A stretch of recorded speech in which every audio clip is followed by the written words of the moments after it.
Oh, you got them everywhere. And I showed up to the one of the hearings. I don't remember which one. And with all of these, I forgot him. And Val was there to save the day. She had some too. She lent them to me. Otherwise, I don't see too well anymore. Yeah. Should get a pair and put it in the meeting setup box. That way you always have some. That's you know what, Mark? You want to take on that task? Sure, put it in my bag. That's a great idea. Get some snacks in it too. We need some food as backup. I'm still waiting for pizza. I know, Lori owes us pizza.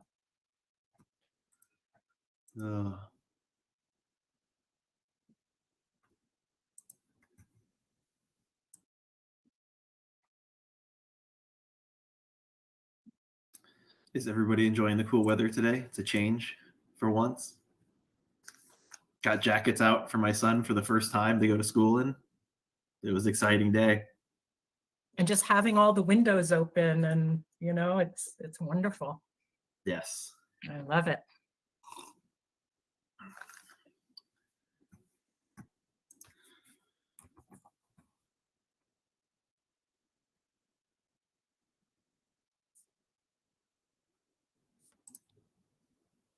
And the Cardinals are 5-0 if you're sports fans.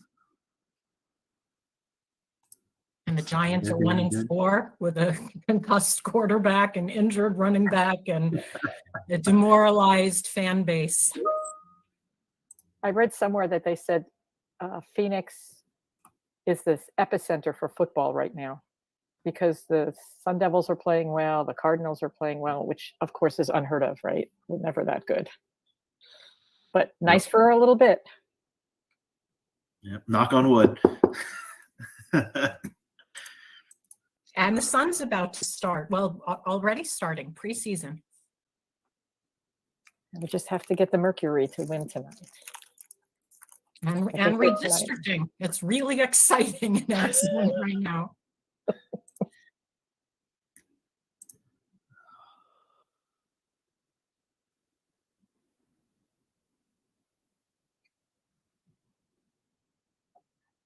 Doesn't it feel really late in the day? That the difference between 8 and 9 to me feels like a lot. It feels, you know. Hi, Commissioner Meal. Good morning.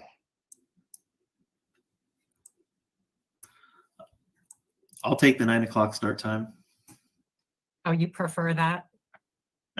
Gives you an extra hour in the day. I'm still taking my kid to school at like 7:50, so.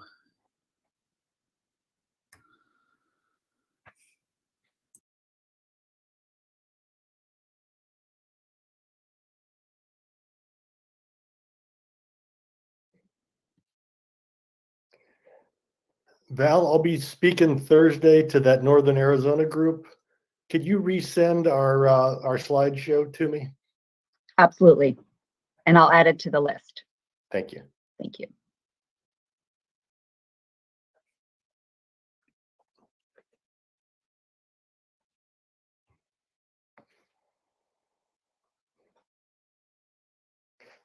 And when we are speaking to groups right now, are we showing the grid maps still, or are we updating at all? What, Shireen and Erica, what are you doing when you guys are speaking?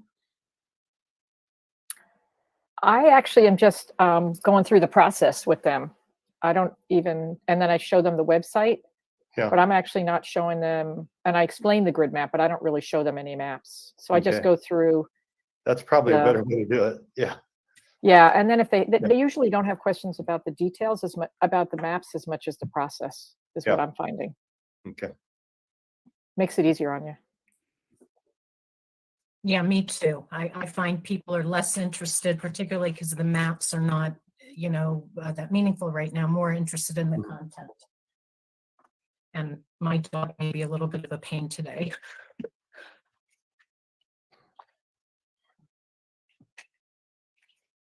Ms. Sanchez, did you want to check your mic and make sure that we can hear you? Yes. Hi. Hello. Perfect. Thank you. Excellent. Awesome. Thank you.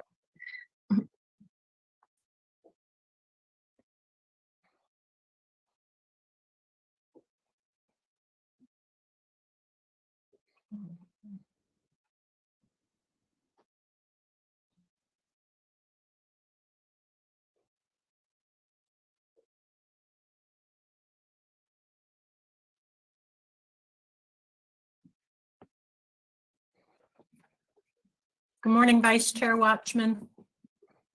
Good morning. How are you? I'm doing well. How are you? Very good. Thank you. Very good. Great. We'll give it another minute or two for Commissioner York. I do know that he has some work responsibilities that he's trying to juggle. So we'll give it a little bit, and if not, we'll get started. And I think he said he might be a couple of minutes late at Yeah. the last time, but he would try to be here on time.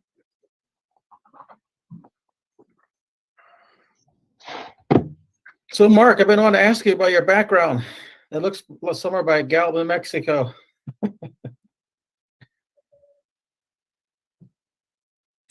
I took it on the I-40 on our way up to the Window Rock listening Yeah. tour. Yeah. So I think it's right before you get off on Navajo 12. Yep. Lupton. Yep. Yep. That's what I thought. So, Yep. No, beautiful scenery up there. So snapped the picture in the car. Thought it would work out great. Yeah. Yep. I tried out my geography, but that's a nice. In fact, years ago, I was looking for. We had I had a ceremony, but Navajo ceremony. I drove way past those rocks. There's a sheep herder way back there. So spent a lot of time in that area. That's why it's so vivid when I saw it.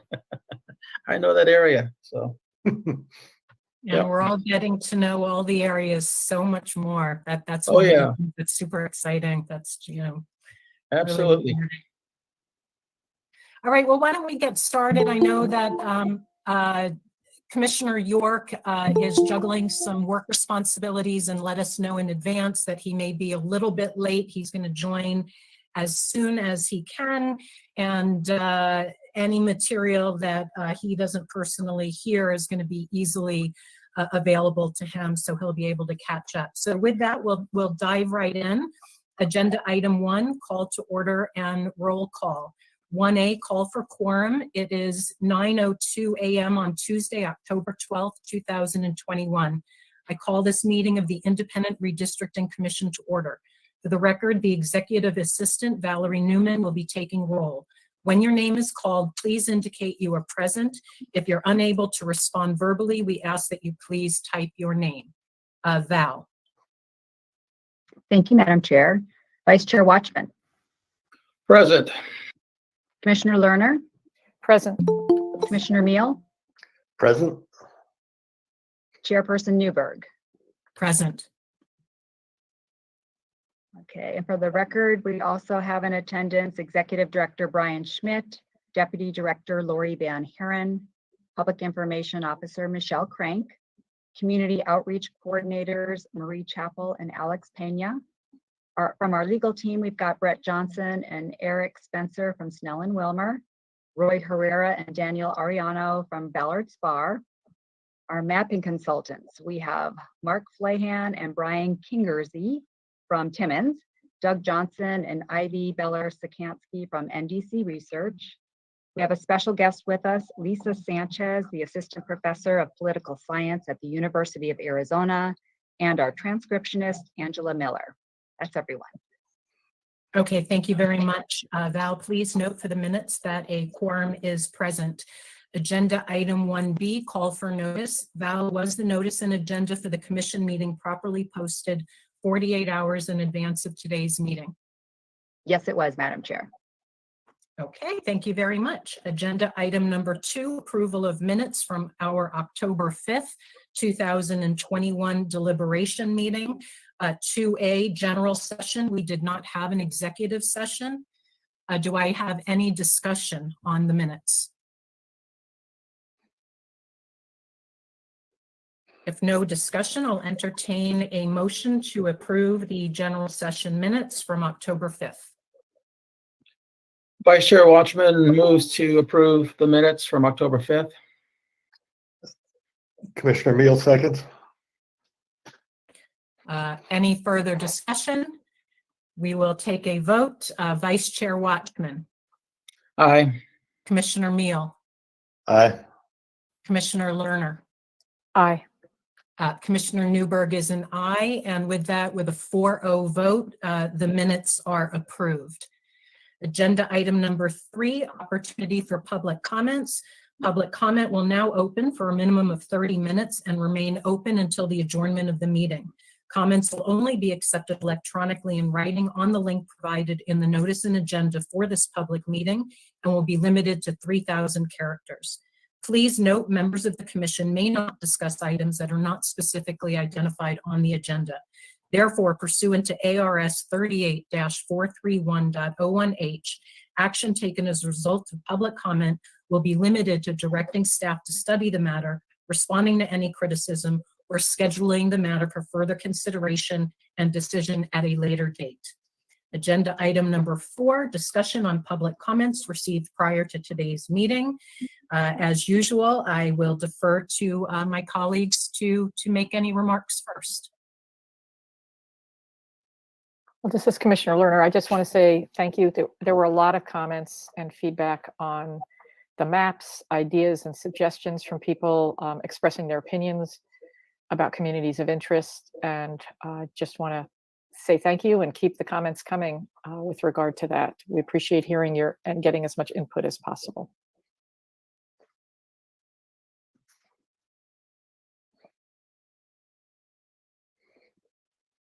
Yeah, I echo that. I know at one point I remember reading in a comment people wondering how it is that we receive these types of comments. And just to share, you know, I generally review the public comments over the weekends when we have a little more discretionary time, and I open up the maps. And so that when people verbally describe, you know, a district or a boundary, I can go directly to that map and understand. Of course, I don't want to minimize or discourage those who are using our remarkable mapping tools because, you know, at the end of the day, that leaves no room for us to interpret your data. It's the most, you know, empirically accurate. But we are hearing and receiving so many different forms of feedback, you know, through text, through empirical, you know, mapping ways that it's all really helpful. So thank you. The only other thing I wanted to add was there was a comment expressing frustration about how prison populations are counted in our state and in redistricting in general. This is not up to the discretion of the commission. It's a matter of law that in the overwhelming majority of states, unless the state explicitly passes a law to change it, prisoners are counted in the location that they are incarcerated. So regardless of frustration or what people think about it philosophically, there's no room for the commission to do anything other than follow the law here. And before I turn it over, I'd like, if I hope I didn't butcher anything, please, legal counsel, add any context or boundaries. Thank you, Madam Chair. Just to add, one of the sort of things to remember here is that the census itself counts individuals where they are incarcerated. So as you indicated, a state would have to, on its own, decide to count individuals differently. There are a number of states across the country, most recently Pennsylvania, that have changed state law to do that. But that is not the case in Arizona. So in Arizona, we have to rely on the census data, and the way the census counts is the individuals are counted where they are incarcerated. Thank you. If there are no other comments on comments, we are going to jump to agenda item number 7 because we have a guest speaker here today, Dr. Lisa Sanchez, to give us a Latino historical, demographic, and voting academic presentation to inform us in compliance with the Voting Rights Act. I'd like to remind the commissioners, we intend to do this in public session. We'd love to have any, robust discussion in public session. If, fellow commissioners, you have specific questions wanting legal advice as it relates to implementing anything we learn, that's something that we have the ability to go into e-session. but not necessarily. So for now, I will turn it over to either Dr. Sanchez, or I don't know if the legal team wanted to do any introductions. Thank you, Madam Chair and Commissioners. It's my pleasure this morning to introduce Professor Lisa Sanchez, a PhD in political science from the University of New Mexico and assistant professor in the Department of Government at the University of Arizona. Professor Sanchez is an expert specifically in Latino political behavior and has looked at that issue also with an Arizona lens. And so we were very excited and thankful that she was gracious enough to visit with us this morning and deliver what I trust will be a very helpful and informative presentation. With that, I'll turn it over to the professor. Thanks so much. I'm really excited to be here today. I know what you guys have before you is such an important but such a difficult process for our system and just sort of trying to mitigate all of the interests that are available here. So today I just offer some information on one aspect of Arizona politics, but it's by no means the only one, obviously. Let me see if I can pop up my presentation here. I haven't used Google Meets before, so just bear with me for 1 second.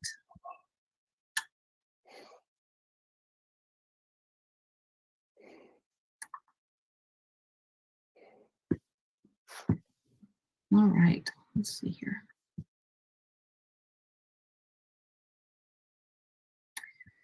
Is everyone hopefully seeing a PowerPoint presentation at this point? Yes. Yes, we are. Yes. Excellent. Okay, good. I figured it out. All right. So today I'm going to talk to you about Latino politics in Arizona, and my sort of I was tasked with looking at really kind of trends and contemporary issues that surround this important population in the state of Arizona. So I'm just going to dive right in. First off, I'll show you my cards. I'm by no means a historian, but I do think it's important to kind of get a background and a little bit of flavor about the history of Latinos in the state of Arizona, which probably most of you are very familiar with, but just as a refresher. So the state of Arizona has a great deal of ties to the Latino community through its ownership by Mexico, Spain, and then finally as part of the US. So with that, we see actually a very interesting mix of culture surrounding the Latino population that has sort of European ties with the Spanish piece and Mexican ties through Mexico, and then sort of our own flavor of US politics and definitely Native American politics.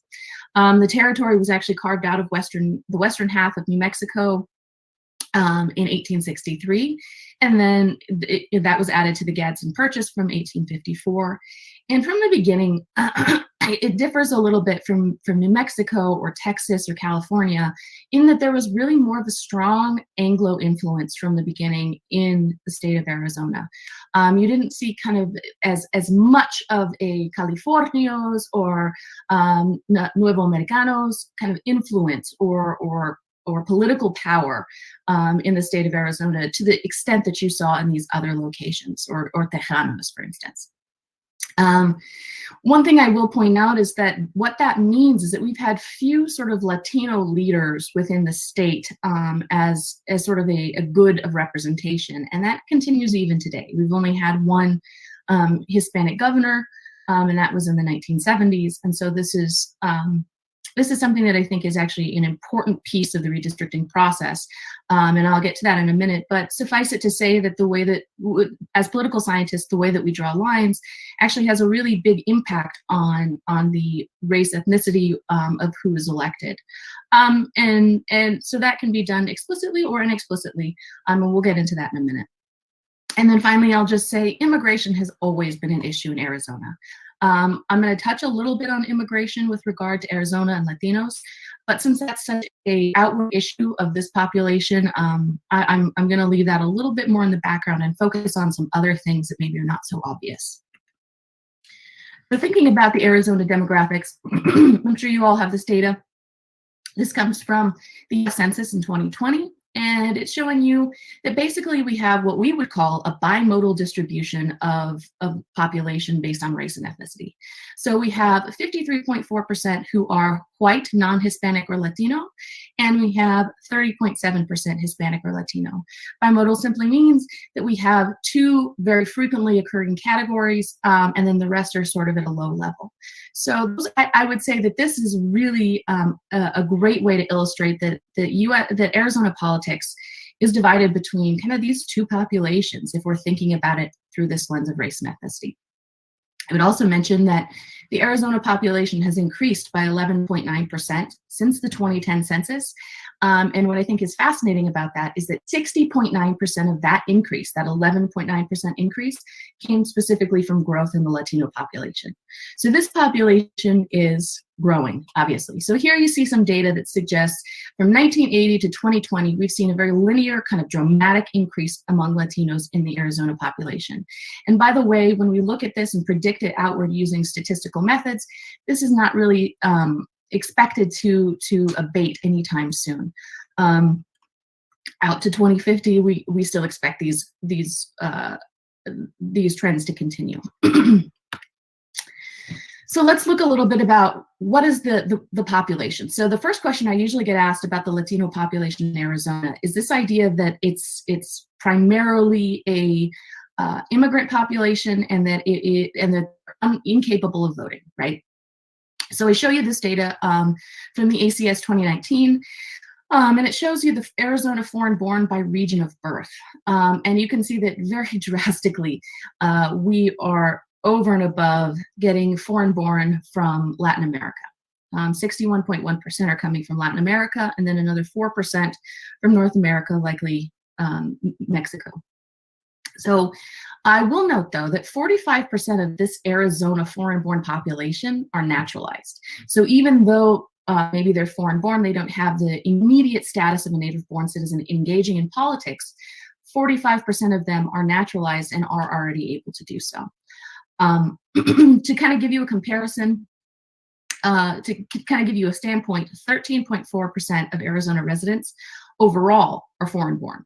And so very much dominated by Latin America. And then we're also seeing increases in Asian foreign-born population in the state of Arizona, which has actually increased dramatically over the last 10-year period. However, the numbers are still small. Another question I get asked very frequently is about language use. That has a lot of emphasis here when we're talking about the Voting Rights Act and when we're talking about balloting and all of these things that are involved in voting. So if we're thinking about the language spoken at home, and by the way, this is also from the ACS 2019, which is through the Census Bureau, 78.8% of the total Arizona population, so all races and ethnicities, are speaking English only. So very English dominant in the Arizona population writ large. But when we look at the Arizona Latino population, that number shrinks to 37.42%. Sorry, I left the percent sign off there. And so what are they speaking? Obviously, it's Spanish. So you can see also in the next line, among the total Arizona population, 20.3% are speaking Spanish, but that number really increases to 62.2%.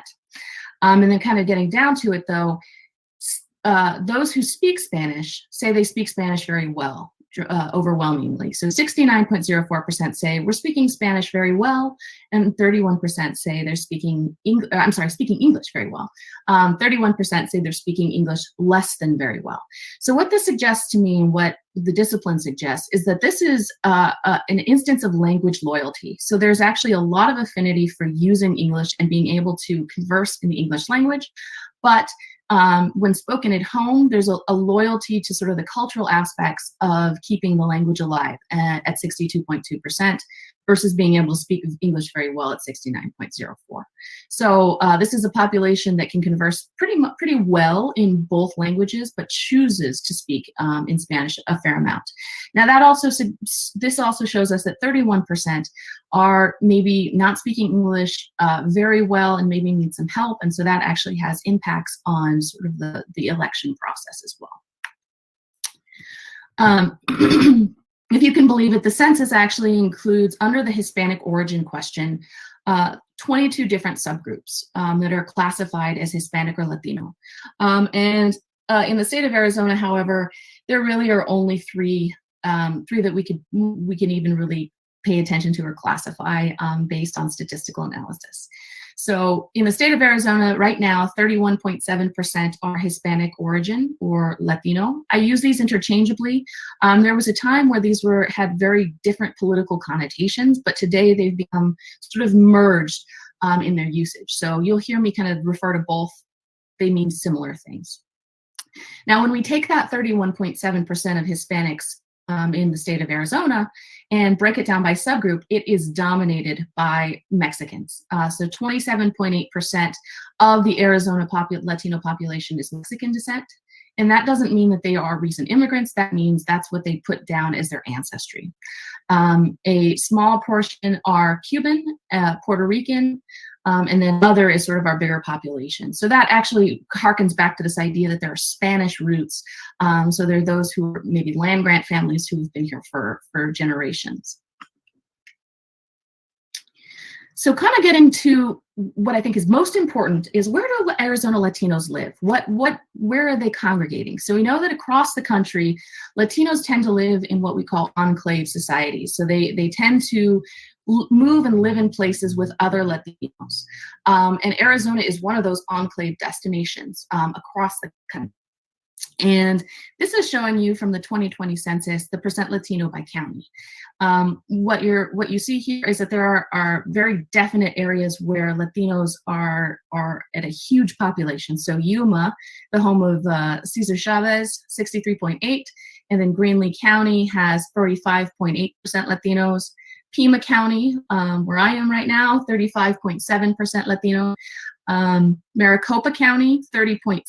This has actually been increasing as well. And Cochise at 34%. The places we see sort of the least are in, obviously, Mojave, Yavapai, and Coquino, and the Gila. But that doesn't account for change. So what is the trend associated with the Latino population? It's growth. Growth, growth, growth. So between 2010 and 2020, I think the best way to just illustrate this point is by looking at it in comparison to the white non-Hispanic population in Arizona. So we see that those that are purple have higher percentages of whites, or Latinos in this case. And we see that overall in Arizona, the white non-Hispanic population decreased by 7.4%. And that was actually a decrease in all but 3 Arizona counties. So it's sort of a trend of contraction. But when we look at the Hispanic Latino population in Arizona between 2010 and 2020, increased by 15.7%. And that increase was felt pretty much diffusely throughout the Arizona population. In all but 4 Arizona counties, Latinos increased. So we're seeing them pretty diffuse across the state. Not a lot of there are hot spots, but we're not seeing very dramatic differences across counties. Now, in looking at the percent Latino by existing congressional districts, so this is from 2013 data, and it's showing you that we had a very high percentage of Latinos in CD7 at 64%, a very high percent in CD3 at 61%, and the rest are sort of around 20+%. That's 2013. 2019 experienced some growth. So definitely we saw actually CD7 staying kind of stagnant, which is interesting. So to make it easier, I've showed you the percent change in Latino population in existing congressional districts between 2013 and 2019. So you see that the places with growth are really CD3, which already had a sizable Latino population, CD2 at 3.4%, so very much located around our border. CD8 had a dramatic increase at 4.5%. CD7 didn't change, nor did 5. And then the upper part of the state also didn't have very dramatic change, so 2%. Kind of in going on, now that we know where we are, what is the political behavior of Latinos? In Arizona, this is showing you from the Secretary of State's office, voter registration by party It's giving you since July 2021. So 34.72% of the state, regardless of race, ethnicity, are registered as Republicans, 31.82 Democrats, and other at 32.6. So we really see a very even kind of third split among the Arizona population. But how about Arizona Latinos? So one thing to make note of is I don't show you data based on registration status by race, ethnicity, by Latino population, because we don't actually have hard data on that. And when I say hard data, it means we don't collect it as a matter of registering to vote. There are only 4 states in the United States that actually register to vote and give and ask for race, ethnicity. And in those states, we can give sort of hard numbers. The rest have to be estimates. And so when I say Arizona Latino Partisan Affiliation ? That's kind of reflecting that this is from a single survey in a single time snapshot. And the source here is the Latino Decisions Election Eve poll in November of 2020. And we see that overwhelmingly Latinos in Arizona seem to affiliate with the Democratic Party or suggest that they're registered with the Democratic Party at 57.32%. But that's not to say that there aren't Republicans and independents among Latinos. So definitely there's a lean towards the Democratic Party, but there's a very stable Republican and independent affiliation among Latinos across the country. And when I say stable, I mean this has been occurring for decades. So these are very stable partisan affiliations, not likely to change. Right? In terms of turnout in voting, here I show you that the U.S. Turnout rates across presidential elections are generally trending somewhat upward. So if we look at sort of the latter half, so 2000, right, to 2020, in the last 20 years, we're definitely seeing an uptick in voter turnout rates in presidential elections. And this is across the country again. However, over time, we see somewhat of a more stagnant picture, more status quo, kind of hovering around the 50s and 60s. Now, some people would suggest that turnout rates are important and therefore they should be 100%. I definitely have this debate with my students in class just about every semester. But in terms of looking at sort of Arizona, we see a very similar trend. So this is the VEP, the voting age population, that's indicated here. And this data comes from the U.S. Election Project, which is a great resource run by Michael McDonald, who's a professor as well. And so it shows you the Arizona VEP turnout for presidential elections between 2000 and 2020, so for the last 20 years. And generally, I think a more obvious upward trend. So in 2020, we saw a high of 65.9% turnout rate in Arizona. Certainly, I would love to show you this data for race and ethnicity, but very difficult to calculate at this point with the new 2020 numbers. So what accounts for all of this variation? I think that's an important piece. It's one thing to say that turnout is, turnout's not increasing or turnout should be higher.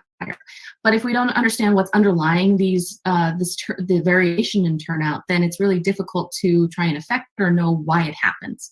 So essentially, it's an easy addition situation here. So individual traits plus political context and state rules gives you the variation on turnout. And variation on turnout can be across states, statewide turnout, across elections, and it can also be across individuals, and also across groups. So if we have variation in all three, then we get very different kind of voter turnout based on each state context.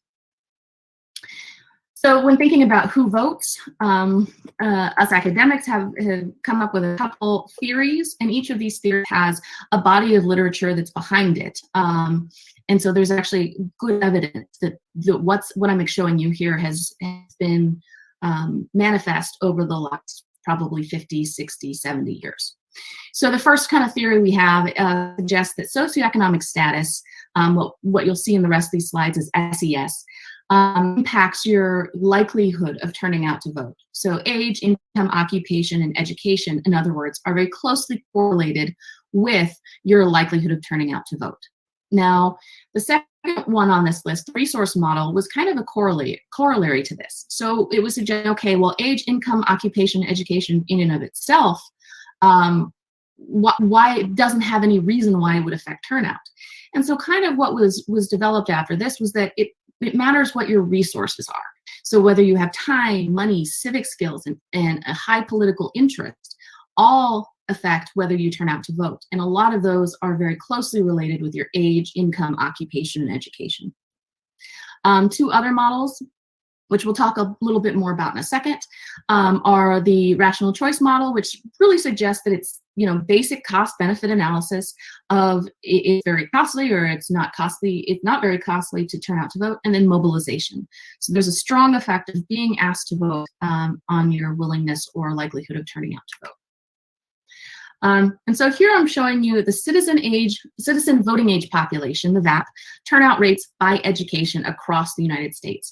So this is some fodder for the SES model that suggests that there are very wide gaps between your different levels of education.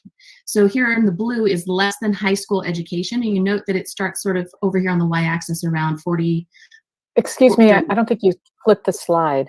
Could you? Maybe it's. Might be stuck. Is it stuck? Yeah, it's still on the presidential election turnout. Oh, shoot. Let's see. So it's flipping for me, but let me stop sharing and then reshare again. Apologies. Let's see here.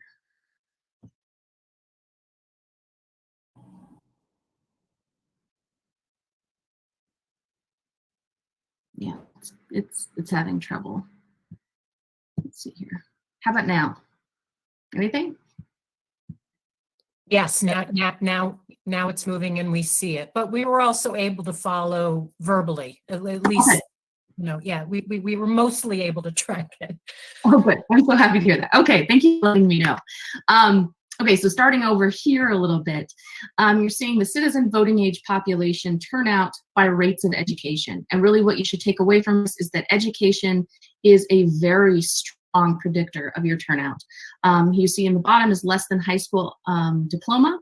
It's starting around kind of an intercept of 38%, all the way up to some college or college grad in the green here at the top. And you see that the intercept there is starting above 50%. And then in the middle, high school grad. So education is a great predictor. And these are just sort of evidence that the SES model and the resource model maybe have some credence. Here you see voter turnout by family income. You have a very nice linear relationship here. I'm sorry, it looks very fuzzy and I'm not sure why, but income in thousands of US dollars and the percent that voted along the y-axis in 2018. And just overwhelmingly, those who have more income are more likely to vote. So what are kind of the costs and benefits of voting? Well, registration is a huge cost, and in particular among Latinos, this seems to be a bigger barrier than for other groups. Opportunity costs, you could be doing something else. Time off work. So time off work is a particular problem for Latinos because usually they are in hourly wage work. So if they get time off work, which they're legally required to do, they may miss out on those wages, which could have a huge impact on their family. Getting put into the jury duty pool is one. The cost of gathering info. So among Latinos, in particular, gathering info is hard because there's very low internet access at home for Latinos. So a lot of the information is kind of absent from them, right? They only get maybe what they hear in passing or on the news. And so it's very hard for them to look up quality information. The monetary costs associated with things like having the car to get there, gas money to get there. Again, not insignificant costs for a Latino population who has low socioeconomic status, which we'll talk about in a second. The time cost, and then in some states, the identification requirements. Benefits are things like, fulfilling your civic duty. There's a social desirability impact, meaning that other people see that you voted and they feel like you're a good citizen, so they have positive affect towards you. The satisfaction itself of registering a political opinion. The benefits that your candidate wins and maybe the possible policy effects that flow from your candidate winning. And then for racial and ethnic groups, we also see some benefits that are relating to group-based politics. So something called group consciousness, meaning you feel like you're empowering your group in some way and working on their behalf. linked fate specifically sees Latinos with high linked fate levels, suggests that their voting is not just an activity for themselves, but for their entire group. And then kind of an empowerment effect of, I register to vote and I have higher levels of efficacy in the political process because my vote was registered effectively. So I told you I would definitely show you some SES, socioeconomic status data. In terms of income, the Arizona median household, HH's household income, $62,055, and that was from the ACS 2019. For Hispanics, that same number drops to $48,648. So that's a difference of $13,400. Across the US, for just a comparison point, very similar kind of drop, though a little bit higher. The US median household income was $65,712 in 2019. The US Hispanic median income was $51,811. So we see that the Hispanic median income starts a bit lower in Arizona than it does across the nation, but still a very similar difference of $13,901 less for Hispanic household median income. Now, when we're thinking about income per family member, that's where we see the most dramatic difference. For a couple reasons. First of all, Latinos tend to have larger families and tend to have higher fertility rates. In the United States, actually have a huge percentage of live births today are among Latinos. So among white families, $43,424 income per family member. So that's kind of dividing the household income by family members. And then Hispanic family members, or for Hispanic families, the income per family member drops by almost half to $21,808. So a difference of $21,000. So we're seeing a population already here in Arizona and US-wide that has much fewer resources. And so that means that's going to translate to difficulties with voting already. In terms of educational attainment, which is also a great predictor, Arizona does pretty well. So high school graduate or higher, 87.6%. Bachelor's degree or higher, 30% of the Arizona population in total. And you can see the breakdown by specific categories. But by race and ethnicity, we also see that there are some pretty big gaps. So in particular, look at white non-Latino. High school graduation rate is 88.8% with a bachelor's degree plus of 31.1%. But for Latinos, those numbers fall. So high school graduation rate is 71.1% in Arizona, and bachelor's degree plus is 13.9%. So very dramatic differences between white non-Latino population and the Latino population by educational attainment in Arizona. Turnout rates among Latino eligible voters are shown here for 2010 in percentages. And what this is really showing you is that SES and resources matter for Latino turnout. So, so you can't see the top one for some reason, but the top one says that those who have a college education or higher vote at 51%. Age also matters, also part of the SES. So 65 plus, 47.8% are turning out to vote. You see that some college has an impact. Being a naturalized citizen also makes you more likely. And here's the total Latino population across the US likelihood. Puerto Rican, a little bit lower, and then you see that it goes down by sort of educational attainment and age. So why aren't Latinos registering to vote? They're registered at lower rates, which I'll show you in a minute here. But why aren't they registered to vote? Well, in 2014, there was some, this is probably the best graph I could find for you that shows reasons you're not registered to vote by Hispanic origin with other race categories included. And so 29.8% of Latinos said too busy, conflicting work or school schedule. 14.9% said not interested, felt my vote wouldn't make a difference. So an efficacy problem is what we would refer to that as. Illness or disability, 8.4%. Out of town or away from home, 5.8%. 12.1% forgot to vote. And that seems really, really strange to, I think, to a lot of people. That's actually the biggest number across all the racial categories there for forgot to vote for Hispanics. And that really accounts for kind of the differences in mobilization between different groups of voters. So Latinos have some of the lowest mobilization rates by political parties and candidates. And that's just mobilization, meaning being asked to vote, personally asked to vote. And so that's, for a lot of reasons, that's why many kind of forget to vote. And then finally, 6.8% say they don't like the candidates or the campaign issues are kind of not in their wheelhouse. So in terms of turnout variation on kind of the political environment, after all those individual kind of traits and context, now we think about how context of the political context can attract voters to the polls or not. And I think this is actually very important with regard to redistricting. So first of all, we know from literature and research that candidates and good candidates, quote unquote good, those who are desirable in a given campaign context to each of the partisans, and having very pressing issues increase voter turnout. And we saw that absolutely in 2020. The issues seemed much more pressing of COVID-19, and therefore we saw turnout just kind of shoot through the roof. Electoral competition matters. So this is where we get into kind of ideas of drawing these district lines. So the more electoral competition in a given context, for instance, in a given district strategy, the more individuals are engaged in the process by turning out to vote. So to kind of give you the flip side of that, the more likely one party is to win over another party in a given context, the less likely turnout you are to have high levels of turnout in that context. And mobilization strategies, as I said just a second ago, not all are mobilized equally, and that's for a lot of reasons across a lot of groups. So race and ethnicity, we see that Latinos and Asians are mobilized at much lower rates than other portions of the population. We know that based on socioeconomic status, those who have lower income, lower education, and poor occupations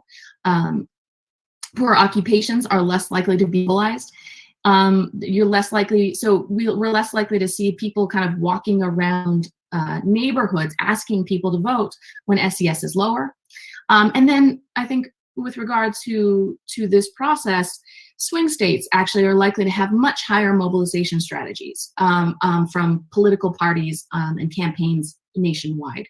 And what that means is that when there's more electoral competition, when a state is seen as a swing state, they're more likely to see interest nationally from political parties and candidates. And so they become a power player within the presidential elections and sort of statewide as well. In terms of state policies impacting turnout variation, I won't say very much, but all states implement voting and election laws differently. And so all of those variation caused changes to turnout levels. Registration and the difficulty and deadlines associated with that have strong impacts on turnout. The length of residency, identification requirements, the ballot method, and variable vote locations, access early and absentee voting rules all affect the turnout variation. So I won't say a lot on that simply because I don't think it's quite as germane. So how about Latino voter turnout per se? So here's the citizen voting age population, turnout rates by race and ethnicity. And this is across, so turnout rates. So this is from 1986 to 2020.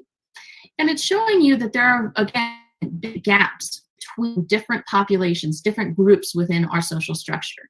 So non-Hispanic whites are in blue, and they're at the top there, right? They have some of the highest voting population turnout rates. Now we see Hispanics in the green, and they are at the bottom of the structure. So Hispanics overall tend to have the lowest level of turnout rates across all groups, with one exception. Asians tend to be a little bit lower. And so in thinking about turnout, though, even though they're low, what is the trend? So this is showing you Latino presidential elections from 1988 to 2012. This is from Pew Research. And it's showing you that it's actually a very large, somewhat of an upward trend, right, for voter turnout among Latinos, but there's also an increase in the eligible voters. So what this is showing us is that Latinos are rising in terms of their presidential election turnout, but that there's also a very deep well of Latinos that remain untapped to increase in the electorate. So I always tell students the best way to think about Latino voting is to picture a funnel, and it kind of gives you a little drip out at the bottom of Latino turnout. And that's because there are so many things that kind of decrease it. So you have your large population at the top, and then you decrease it by eligibility, of course. Then you decrease it by those individual demographic traits like socioeconomic status. And then you decrease it by the inability to register or the ability to register, and then election day obstacles, which sadly even today are still a problem for Latinos, and a little drip of Latinos. So that's why Latino turnout kind of becomes so low, because there's so many reducers. That being said, though, we still know that youth and naturalizations are a main source of Hispanic eligible voter growth since 2012. And this is showing you between 2012 and November 2016. Hispanic eligible voters increased by 23.1 million. In 2016, the projected Hispanic eligible voters was 27.3 million, so 2012 to 16. And you can see from here that it's largely because of immigrant Hispanics who will become naturalized and U.S. Hispanics turning 18. I used to have the statistic kind of ready, but I haven't updated in a long time. But at about 5 years ago, every 30 seconds, a Latino voter would become eligible to vote, which that's a dramatic number. I have to recalculate that for 2020, but it hasn't slowed down much. And this is kind of just showing you more about voter registration rates by social group. And sadly, I couldn't find a great one that was more current, more in 2020, but it shows the same trend when we look at them all together as they are in 2008. So income, linear effect; education, linear effect; employment, those who are employed are more likely to vote versus those unemployed. Now, Latinos have been hit particularly hard by the recession in 2009. They were hit hardest among all groups, and they were also hit hardest from the COVID-19 recession among all racial and ethnic groups. And so employment and unemployment status is probably one of the more important reasons for issues with turnout today. You see Hispanics have very low voter turnout, Asian slightly lower, and then age has kind of what we'd refer to as a curvilinear or horseshoe effect, with age increasing your likelihood of voting until you get to 65 or older, and it becomes more difficult for you to get out to the polls and to engage in that process. So it dips slightly. In Arizona, the citizen voting age population by race and ethnicity, 63% of the citizen voting age population is white, non-Latino, 24% is Latino, and then we see Black 4.7, Asian 2.5, American Indian, Alaska Native 4.6%. So again, this paints a picture of Arizona politics as being really divided by or dominated by white non-Latinos and Latinos. Here's your Arizona registration and turnout rates by race and ethnicity in Arizona. And I apologize because these are a little bit close in color, even for me. So this darker line, this darker red on the bottom of both graphs is actually the voter turnout. And then the number above is the registered population. So you see when we look at these apples to apples, we see that non-Latino whites start higher in Arizona in terms of their registration rates. They're around between the 60, 70, 80% range in turnout, and that dovetails nicely with the percent who actually turn out to vote, again in sort of the mid to high 50s to mid 70s. But for Arizona Latinos, that drops down to kind of the 30s, mid to high 20s in terms of voter turnout, and then up to probably about 35% here in terms of Arizona Latinos registered to vote in 2002. The good thing about these graphs, though, is in particular for Arizona Latinos, they're trending upwards. So registration and turnout for Latinos is increasing. So they're becoming much more of a power player within Arizona politics because they're registered and because they are turning out to vote. And we saw that actually in Arizona politics in 2016 for sure.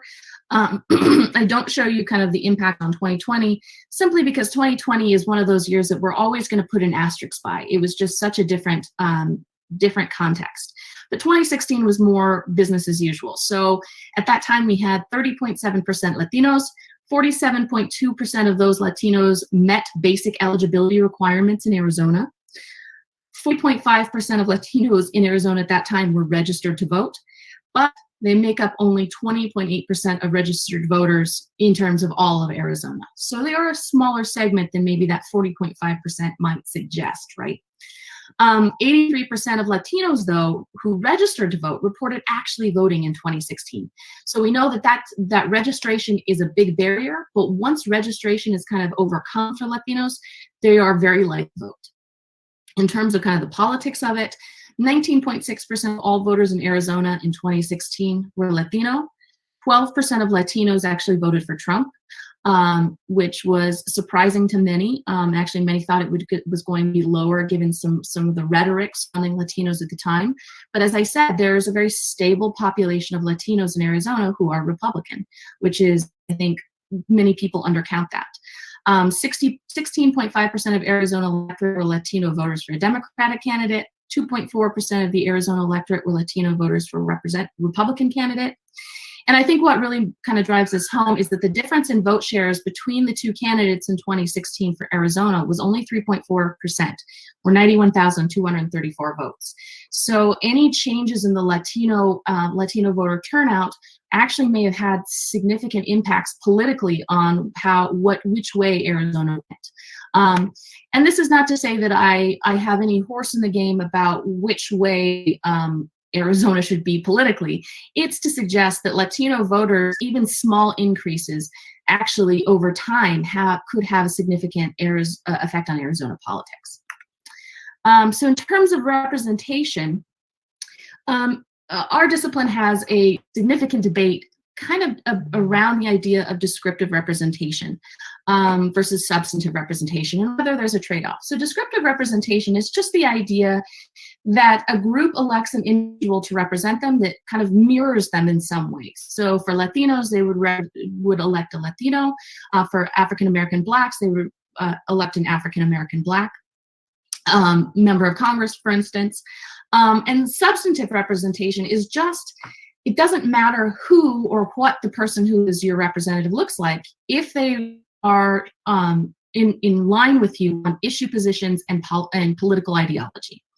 And some say that the best way to achieve substantive representation is by having, for ethnic populations and racial populations, is to have a descriptive or mirror representative. And some say that maybe it doesn't matter that much. So this is very much an ongoing discussion. We do know that there's some real benefits in terms of turnout to having a descriptive representative.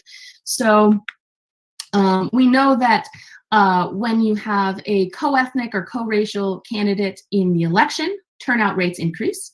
We know that when you have a Latino mayor at the city level, you're more likely to have empowerment of Latinos to go out and vote and to engage in other political activities. So there are maybe some downstream effects, maybe not related to substantive representation itself. So let's look at how Arizona kind of stands in terms of descriptive representation or electing kind of one of their own. So this is by the NALO, an organization that collects these every year since 1984, the number of Hispanic elected officials, or HEOs.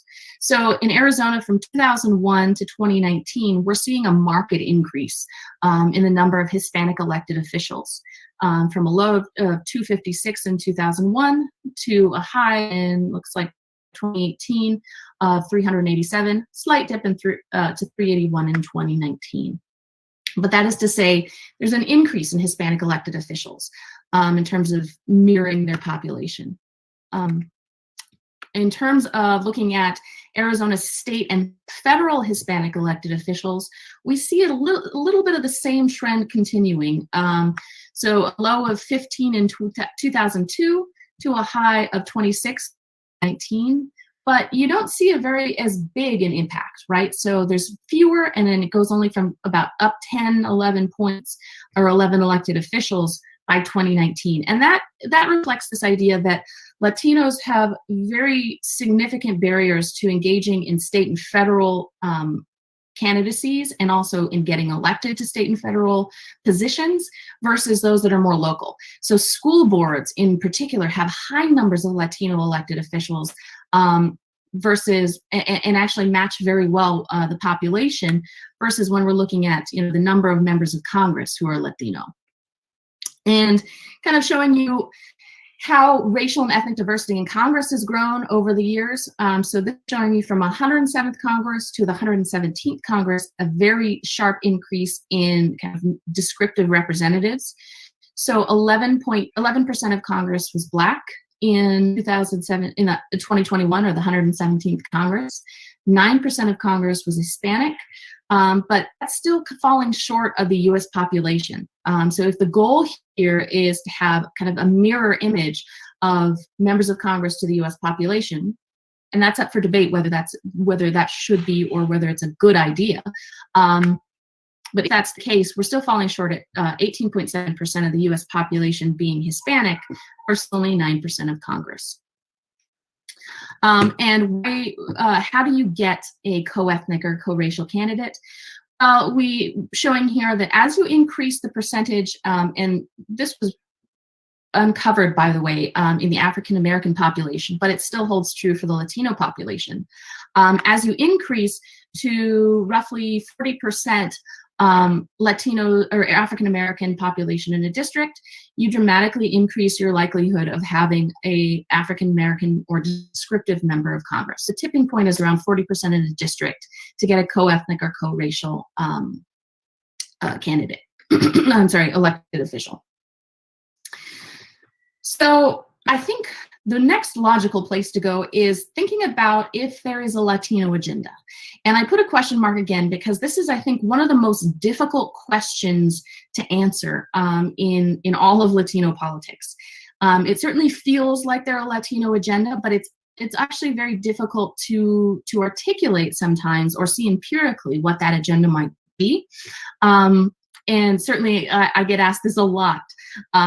But I think if there is a Latino agenda, then we should see evidence of it in the policy concerns of Latinos. So this is showing you the top issues for Hispanic voters were the economy, healthcare, terrorism, immigration, and education. And again, this is from 2016 because 2020 was, dominated by COVID-19 politics. So the economy, these are pretty stable. The economy is almost always at the top for Latinos, as it is for the rest of the population. Immigration is 79% say it was a very important issue among Hispanic registered voters in 2016. Almost tied with education. Terrorism ranked higher, and so did healthcare. So it's kind of a misnomer that the only thing that Latinos care about is immigration politics. It matters, but there are other things that are of high concern as well. Here we see that across time, economy and education and healthcare are more important than immigration policy in terms of saying that an issue is extremely important to them personally as a Hispanic registered voter. So you see down here, we have the percentage saying immigration is the most important personally. And up here you see that in the kind of the sage color, we have education kind of at the top, and the economy kind of increasing and decreasing, but still very much in the top 3 spot. And these are actually, well, I'll get to this in a second, but these are actually, they make a very good logical sense why Latinos would have these as their top priorities, simply because they're an under-resourced, low SES group across the US and also in Arizona. And most Latinos are native born in the US. So immigration touches them and it is personal, but maybe not in the way that most people assume. Now, we do know that for like 2012 election, the issue of immigration was more important in different contexts. And in particular in Arizona, 48% said immigration among Latinos, said immigration was the most important issue at that time period. Whereas among the US population of Hispanics, 35% said so. So I want to look a little, even though I think immigration is an important issue, I said that it's kind of the obvious one. So let's think about, why is the economy important? Well, there has been a significant and persistent Latino wealth gap that is really hard to, I think, erase. So here you see median net worth of households in 2013. For whites, on the left-hand side, you see white net worth is 12.9 times greater than that of the net worth of African American or Black, at 11,000. So wealth, we're not talking income, we're talking about wealth, is much greater among whites. In regard to Hispanics, the same kind of trend persists, a little bit less. So wealth across the U.S. was 10.3 times greater than it was for Hispanics. Other kind of things I want to throw in here, work concerns. So the economy is important in terms of workforce because Latinos are the fastest growing segment of the U.S. workforce, and this is according to the statistics. They're actually projected to make up 1/3 of the total U.S. workforce by 2050.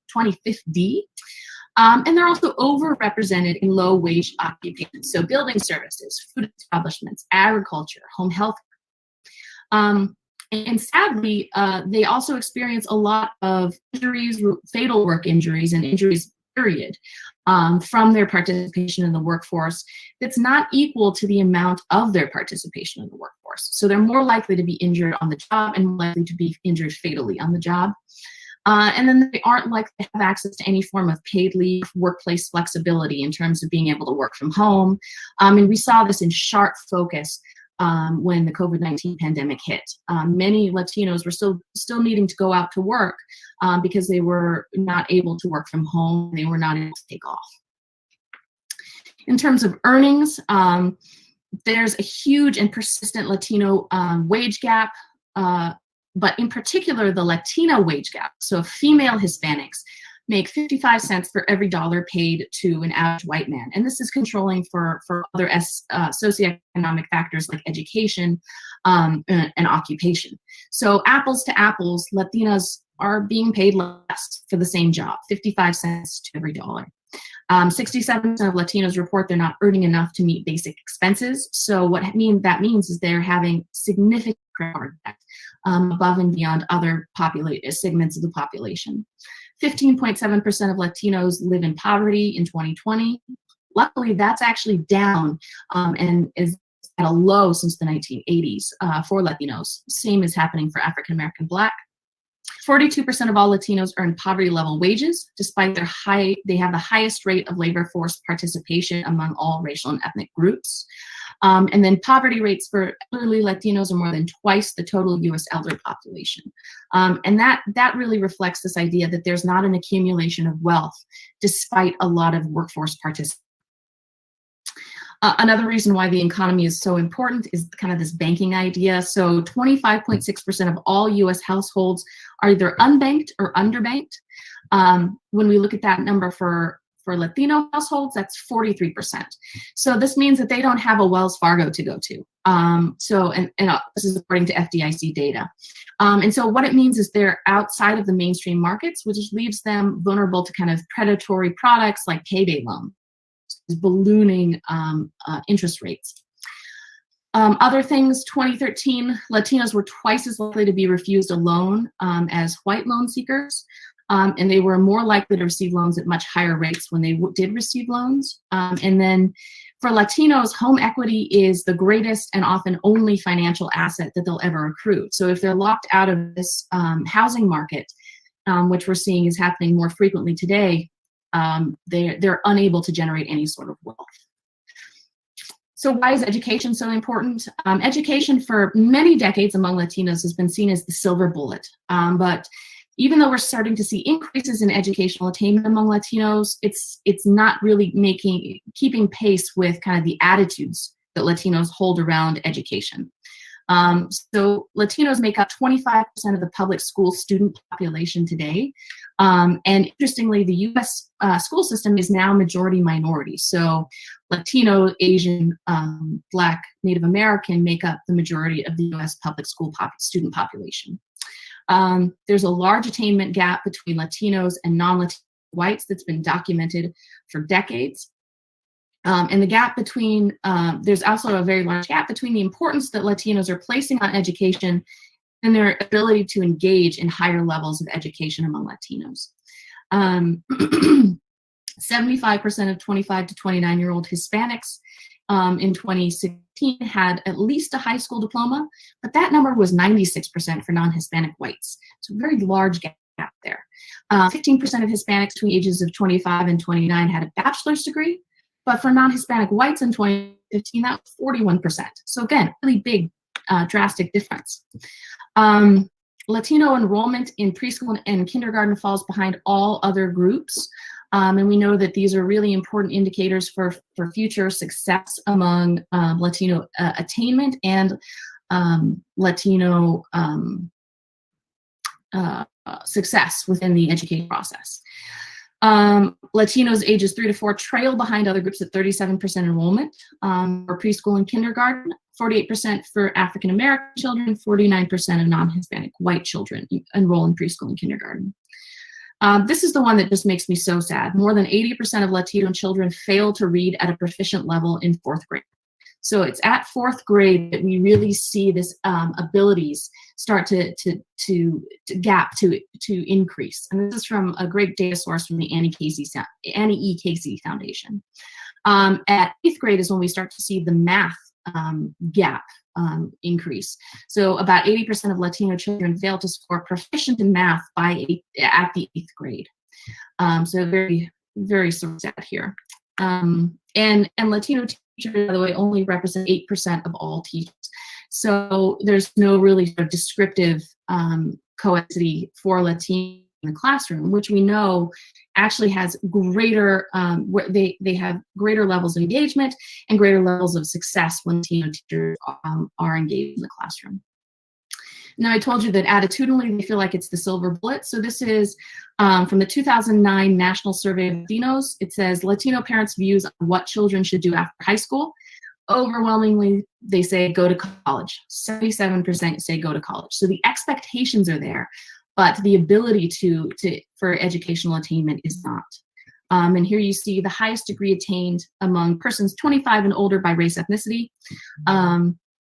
And so here there is high school degree or less, and you're looking for the red. Latinos are overrepresented in this low educational attainment category at 65%. If we go all the way to the other end, graduate degrees among Latinos or Hispanics, 4%. So I always tell students, if you have a Latino a lawyer, or you have a Latino doctor, or you have a Latino professor, there's a unicorn standing in front of you, something very sort of unique.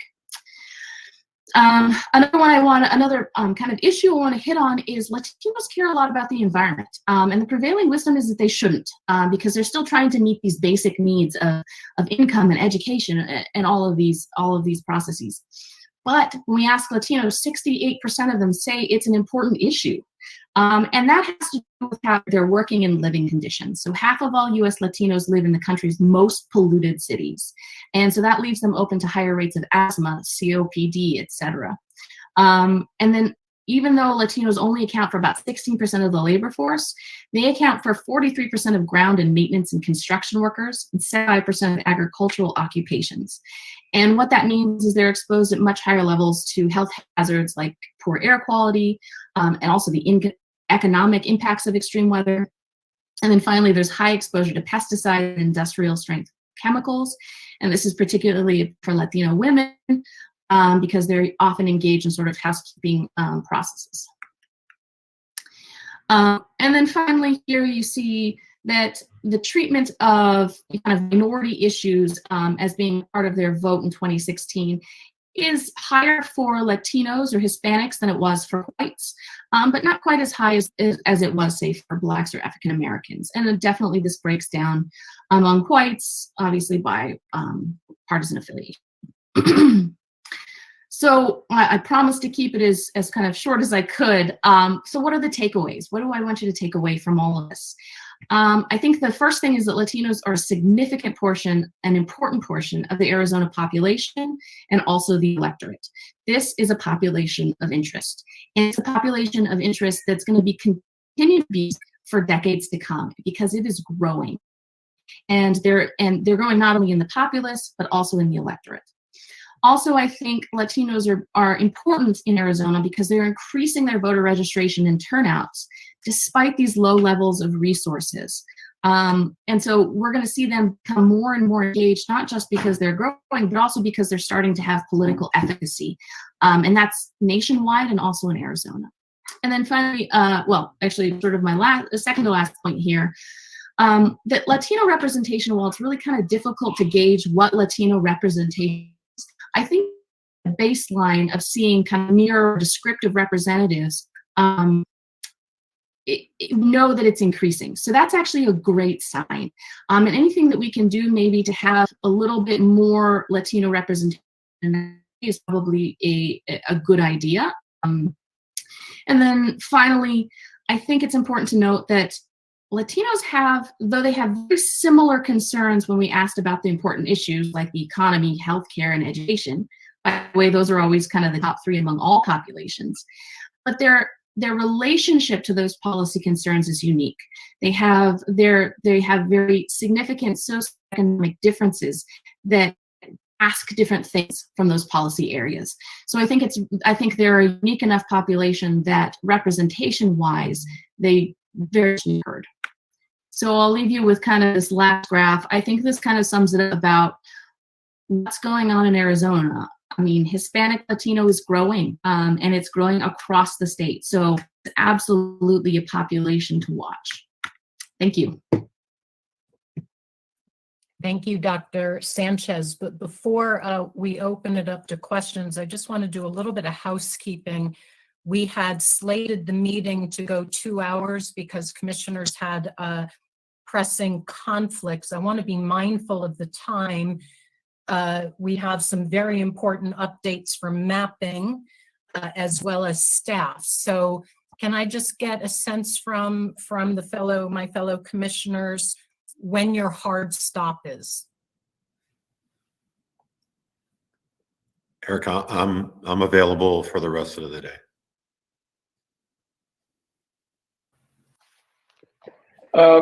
I'm still at what is it? 11 o'clock, 2 hours. So you have a hard stop at 11? Okay. I do. Anybody Yes. else have a hard stop at 11? I scheduled something where I needed to leave at 11 because I thought that's what we were doing. but Yes. Okay. I can be late, I guess, you know. Well, with that's why I wanted to bring this up. I don't know how much time we're going to need for mapping, but I'm going to suggest that, if there's any real top of your mind questions for Dr. Sanchez, let's go for it now. Otherwise, perhaps we could maybe compile a few and send it in a written form. But anything anybody needs to know or wants to follow up that would be helpful in our application of the material to the redistricting process. It was a really strong presentation. Thank you. No, it was excellent. I really appreciate the information. Fabulous. Excellent. And a lot of, just fabulous things for us to keep in mind. So thank you very much. I agree with that. I just want to know if we can just follow up with the questions on email. I mean, I'm fine with that. Absolutely. Okay. I'm happy to answer any questions further. Are you going to share those slides with Brian? Yeah. I can. I'll go ahead and send them. Okay, perfect. Because some of them didn't show up.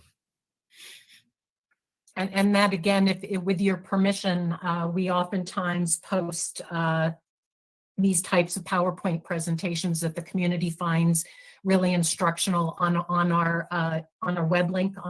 So I think it's just invaluable information for our youth, the state, teachers, beyond even redistricting. So that'd be fabulous if you're open to that.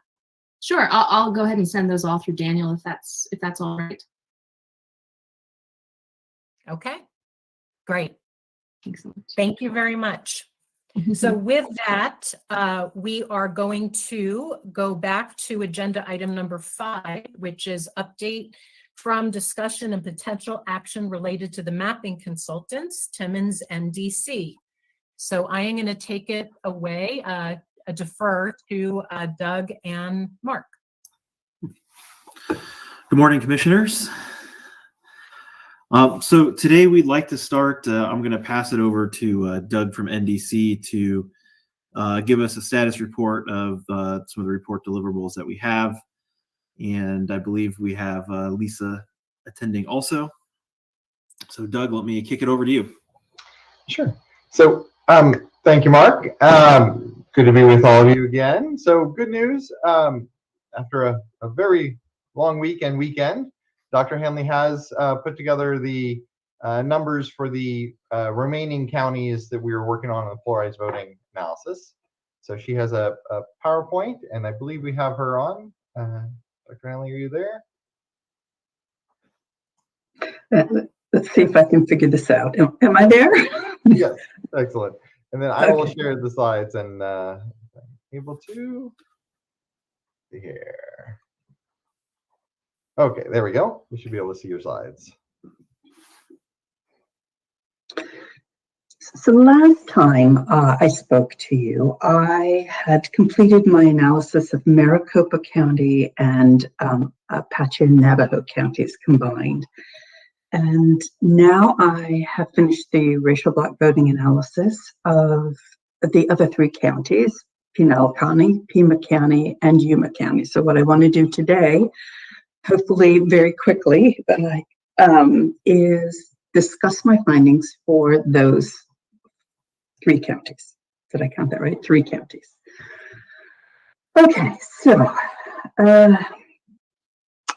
you'll remember that, and you've heard this from the lawyers as well, the court case Thornburg v. Jingles that laid out the 3 prongs that minorities had to satisfy under the Voting Rights Act to get a remedy of a district that would allow minority voters to elect their candidates of choice. And the 3 prongs are the minority community had to be large enough and geographically concentrated enough to actually draw a district which would serve as a remedy. 2, the minority community had to be politically cohesive, and 3, whites had to block vote to usually defeat the minority preferred candidates. The way that we figure out whether minorities are cohesive and whether whites block vote against minority preferred candidates is to conduct a racial block voting analysis. And that is what I've done in the 5 counties in which it is possible to actually draw a minority opportunity district.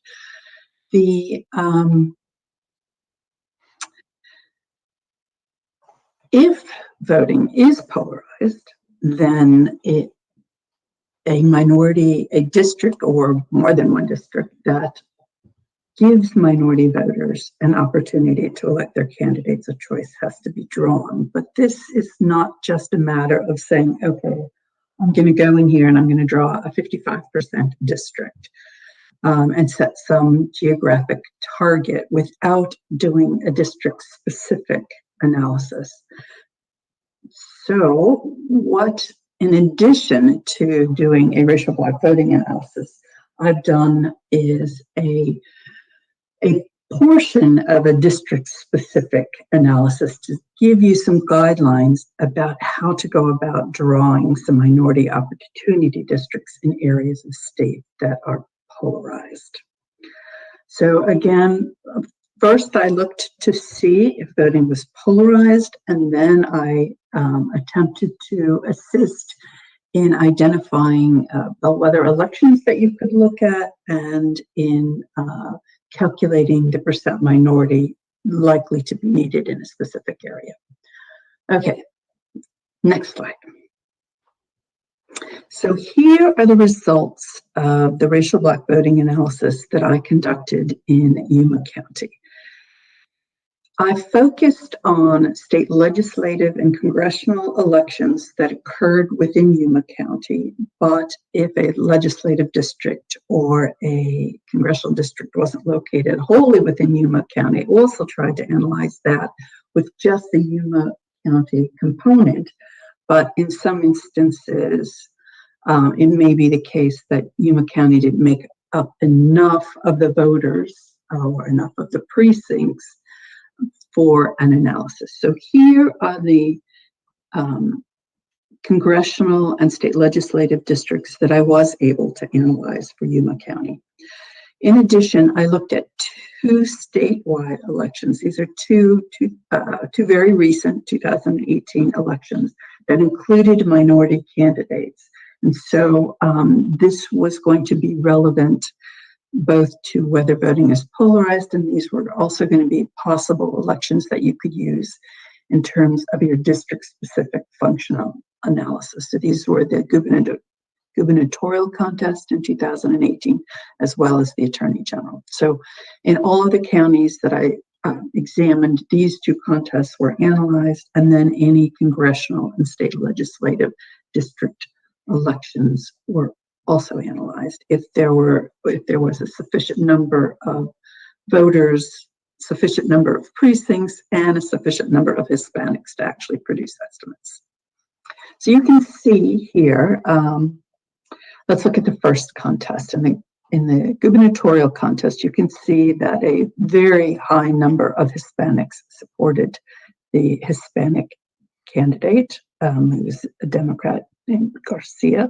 I can barely see this chart, but on the other hand, very few non-Hispanic voters supported that candidate. So this contest is racially or ethnically polarized. And this is the pattern, in fact, across all of the contested elections that I looked at in Yuma County. Every one of them was polarized. And this means that you would need to create minority opportunity districts, or if they already existed, you would want to maintain them.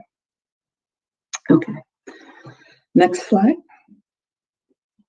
I've already mentioned this, but I shall mention it again. I will tell you the two approaches to a district-specific functional analysis. So we're talking about statistical approaches. There may be other sorts of approaches, but this is an approach a political scientist would take to determining what a minority opportunity district in a specific area would look like. The first is that I would take the estimates from the racial block voting analysis that you just saw, and I would use the participation rates, the level of minority cohesion, and the amount of crossover vote. And I would do some algebra and actually estimate the percentage of voting age population, or here in Arizona, citizen voting age population, that you would need to create a district in which the Hispanic preferred candidate would get at least 50% of the vote. The second technique is to identify elections that have a clear minority candidate who's preferred by minority voters, and the contest is polarized, and use recompiled election results from those contests to determine if they would carry proposed districts. So the first approach can be used before any proposed districts are even drawn, and the second approach, which is in fact a much quicker approach, can be used but only after proposed districts are drawn. Now, the two elections that included minority candidates, I mentioned them, the 2018 gubernatorial contest and attorney general's contest did include Hispanic candidates that were clearly Hispanic preferred candidates. The contests were polarized, and they will act as your bellwether contests for you to look and see if recompiled election results indicate that those candidates would have carried any proposed minority opportunity districts. Let's go back to the first approach. Yes, this slide. You might remember this from the last time I talked. This is the algebra. This is taking the participation rates of, and this is an example from Georgia. So these are Black voters and white voters, and not Hispanic voters, but these are participation rates in the first column. You can see that Black voters are about 50% of the voting age population are turning out, while whites about 60% are turning out. You can see that the Black voters preferred their candidate of choice to 96% of Black voters supported that candidate, and you had about 30% crossover from white voters voting for that candidate, but that meant the other 70%, of course, voted for the Black preferred candidate's opponent. And we use those numbers to actually do a little bit of math to come up with the percentage of votes the Black preferred candidate would receive in this example. But in the example that I'm doing, on the next slide, is we know from the racial Black voting analysis, we know the degree of cohesion, we know the degree of crossover voting, we know the participation rates. We're going to set the votes that we want at 50%, and we're going to solve for the citizen voting age population. So it's working slightly the opposite, but it's the same thing. It's math. And here's what we get when we take the earlier chart I showed you with the estimates and put them into this table, and this produces the following percentage of minority percentage that you would need for that candidate to win that contest. So given the voting patterns in looking at the first row, the 2018 gubernatorial contest, a district that was 61.3% Hispanic in Yuma County would produce a win for the Hispanic preferred candidate in that particular contest. And you can see all the way down what percentage Hispanic CVAP was needed to produce a win for those contests that I analyzed. And if you work your way back from that last second to last column, you can see what those candidates would have gotten in a 40% Hispanic CVAP district, 50%, and up to 60%. And it isn't until you get to 60% that the Hispanic preferred candidate actually wins almost all of the contests. And even that's not enough for them to win the governor's contest or state Senate District 13. As I said, I did this for Yuma County. I also did it for Pinal County and Pima County. So here's the results for Pinal County. You can see that almost every contest was polarized. So once again, you're going to have to draw minority opportunity districts. And you can see that the percentages are, in most instances, actually lower than they are in Yuma County.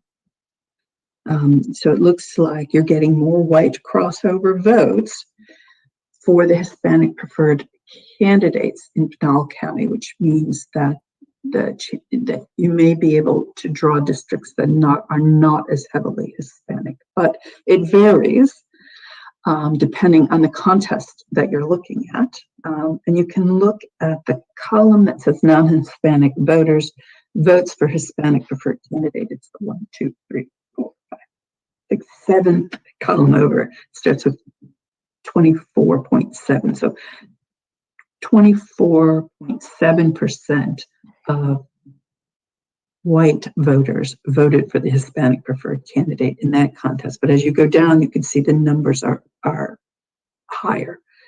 And that's why you need a lower percentage of Hispanic citizen voting age population for the Hispanic preferred candidate to get over 50% of the vote. So that's how it works in that county. This is essentially a summary. You will get in the report the first sheet, the racial Black voting analysis, but this tells you that almost all of the contests that I analyzed were polarized, and that the percentage is probably less than in Yuma. I've shaded a couple of things because the estimates were a little problematic. Mostly it was the turnout estimates for a couple of the congressional district elections, but they both seem to be problematic, both the percentage of Hispanics and percentage of non-Hispanics who turned out, but we can't seem to solve that problem. Okay, and then the last one is Pima County. Now, Pima County looks a little bit different than the other counties that I looked at. There were a number of contests that weren't polarized. And there are two blanks there because you can see that the estimate is 49.9% of white voters supporting the Hispanic preferred candidate. When you look at the EI estimate, the other estimate, ER, even shows an even higher percentage of non-Hispanic. So it's hard to say that those contests are polarized or not polarized, but the others, you can see several are not polarized. On the other hand, more than half are polarized. And you can see that with a couple of exceptions, and the exceptions are not due to the amount of white crossover vote, they're due to the degree of Hispanic cohesion around the Hispanic preferred candidate, that the numbers are quite low in terms of what the Hispanic percentage you would need in Pima County for a minority candidate to carry the district. In both, well, in all three counties that we've looked at, in fact, in all 5 counties, you're not going to look at just these percentages, especially since they vary. You're going to also look at the recompiled election results when you draw these proposed districts to determine if it looks like the minority candidates can carry those districts. But you get an overall sense that it matters very much where you are as to what the composition should be. So it's heavier, it's higher in Yuma, for example, and it's much lower in Pima, and it's about in between in Pima County. And that is it. I'm happy to answer any questions.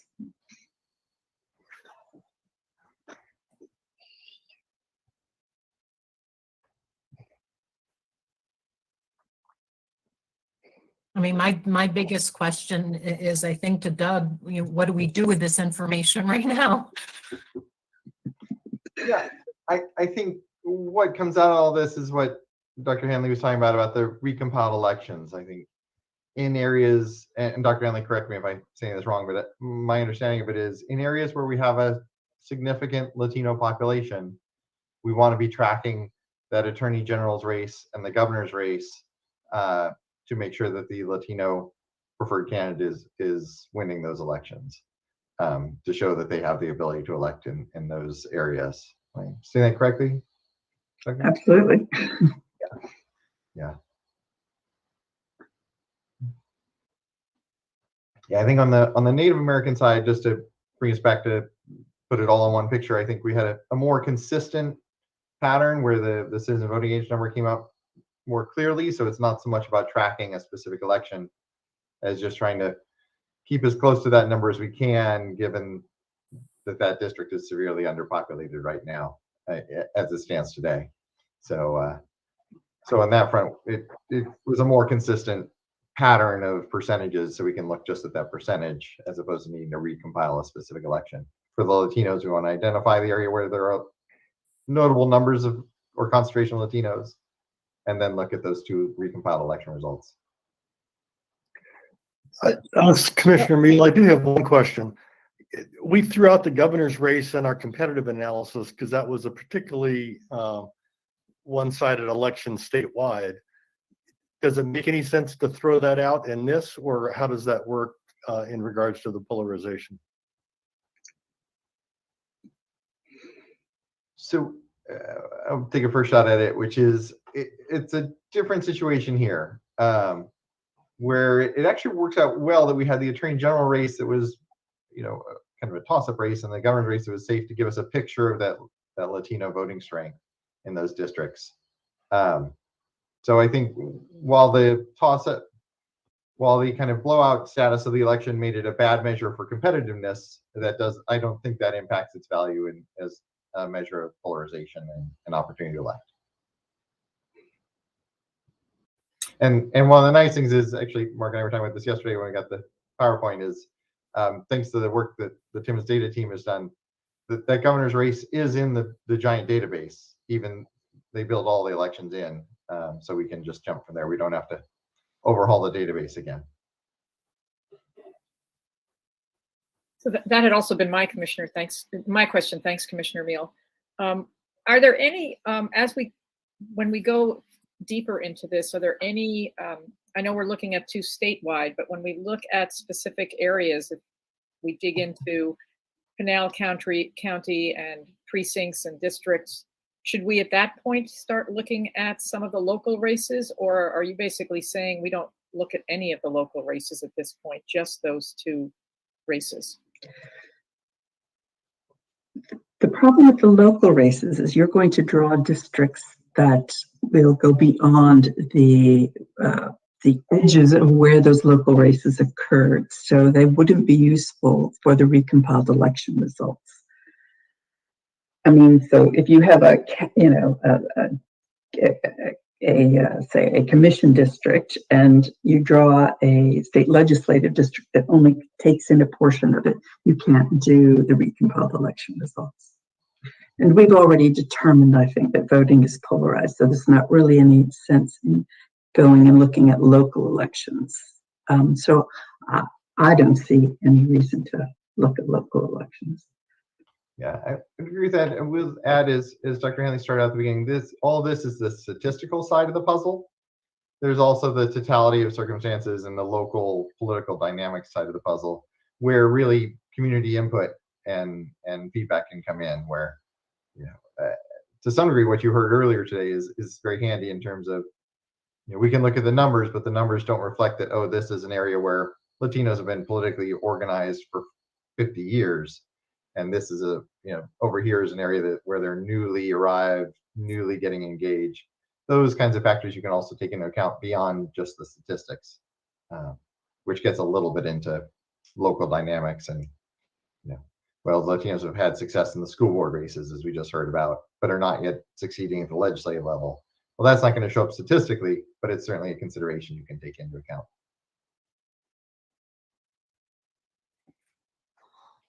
At what population density do we need to begin to think about a responsibility to carve out a new majority-minority district based on polarization? So, for example, we have a burgeoning Asian community in Maricopa, and as they're growing, they're tending to really congregate in a very specific area.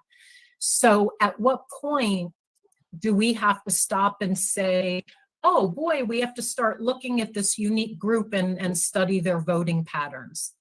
I'm just curious. I have no idea. That might actually be a question for your lawyers. From a statistical standpoint, the chances of being able to do a racial block voting analysis is probably pretty slim. And if you couldn't draw a majority-minority district, I don't think the 3 prongs of the jingles comes into play, but this is something I think I would talk, Doug knows the data, whether you could draw an Asian district. I can tell you can't do an analysis of voting patterns, and the lawyers will tell you what all of this means legally. Yeah, and I think, as was mentioned earlier this morning, the numbers are significantly up from 10 years ago, but they're still relatively very low. I think the most Asian American legislative district is maybe 13%. So what tends to happen with kind of emerging groups is you'll start to see a couple of candidates win elections, school board elections, city council elections, kind of in seats that they're only 10%, 15%. And then, as we heard about, where there's a mayor that's Latino, that tends to raise turnout in that area, even though mayors have no say over running an election. But it's that symbolic leadership, and that tends to encourage more people to get engaged. It starts that ball rolling. So we're not really there yet from a kind of empowered to win a district perspective, but we're still, we're already there from keep that neighborhood together. Right. No, thank you. That you answered exactly my question. I was just I'm trying to understand how it shifts and what you look for and how it plays out over time. So thank you. Excellent. Just as a quick question, will we be able to receive these 2 PowerPoints? Because sometimes the data was hard to see, and we don't have the first one yet. If we could get both of those, it would be helpful the numbers are very small. Yes, actually, Valerie from the staff is on it, and just as this meeting was starting, she reminded me to send those over. So she has, she probably hasn't even seen her email yet because of this meeting going on, but they're both in her email and should be available as soon as this meeting's over, likely. She actually has sent it out already, so you all should have it. Oh. Even more on top of it. Thank you. Thank you, Brian. Thank you, Valerie. Thank you. Thank you. You want to move on to another item, Doug? Sure. I'll actually hand it back to Mark, and thank you, Dr. Hanley. Thank you, Dr. Hanley. Thank you very much. Very helpful.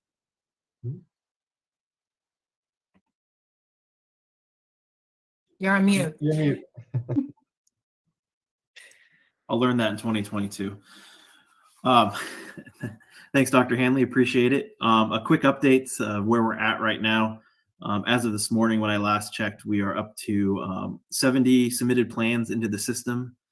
And that is 29 congressional statewide maps, 5 congressional focused maps, which are those single district maps, 25 legislative statewide maps, and 11 legislative focused maps. And that's where Arizona sits today. I did some research, since you like data, compared it to some of the other states and what they're doing. I grabbed 3 states because it was easy to find. Right now, Florida has 9 submitted plans, so we're well above that. Utah has a total of 54 total submitted plans, and 36 of those are congressional plans. 9 of those are state house Senate plans, so for the state only, and then 9 of those are for the state house. So, and Oregon has 77 total submitted plans. 8 are for the state Senate, 10 are for the state house, and 59 congressional plans. So Arizona's at 70 right now, so you can see where we fit within those 3 states. We're above 2, below 1. The only difference is, at least for Utah and Oregon, is that they have separate map lines for both their house, their state house, and their state Senate reps, where Arizona uses the same boundaries for the House and the state Senate. So that's where we sit today. Those are all published out on the hub. The other piece that I wanted to share with you guys is on the redistricting system. And let me share this tab with you. So I also wanted to show you about public access into the redistricting system.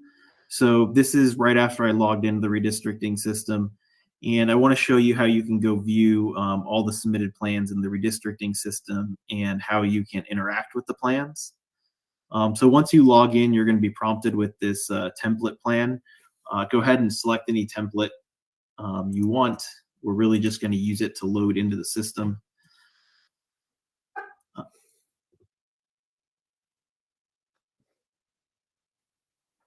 So now that you're here and we have that template plan loaded, if you want to just go view a submitted plan in the system, because we have opened that up to all the public and everybody, you want to go up here to this open file, click on it, and in the shared folder plan, if you expand that and you click the RXO submitted plans, these are all of the plans that everybody has submitted into the system. So if they've hit the submit button and finalized it, it's not only on the hub, but it's also here in the redistricting system for you to pick.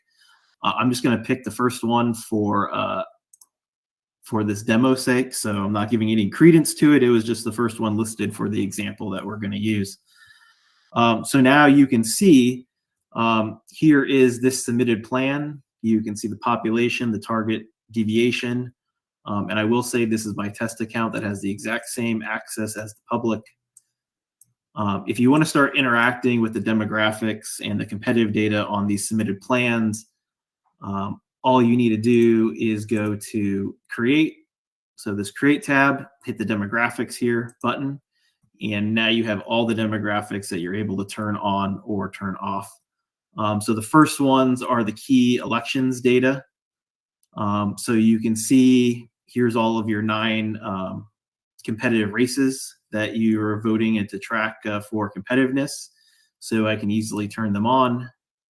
And you can see as I turn them on, here they are right here in the table.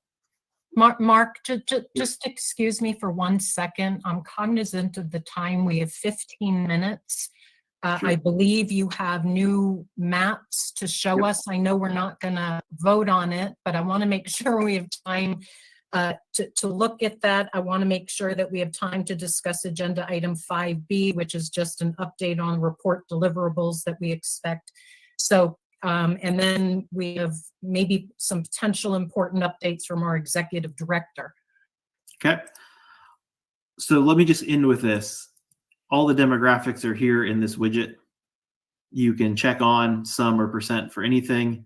The table will show it even on submitted plans. So that's how you can interact with the demographics and the competitive data for submitted plans. I think that's probably the gist of it in a couple minutes.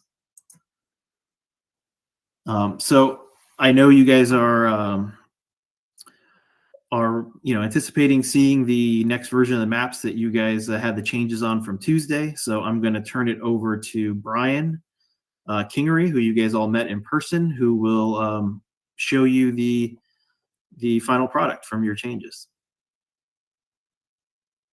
Thanks, Mark. Yep.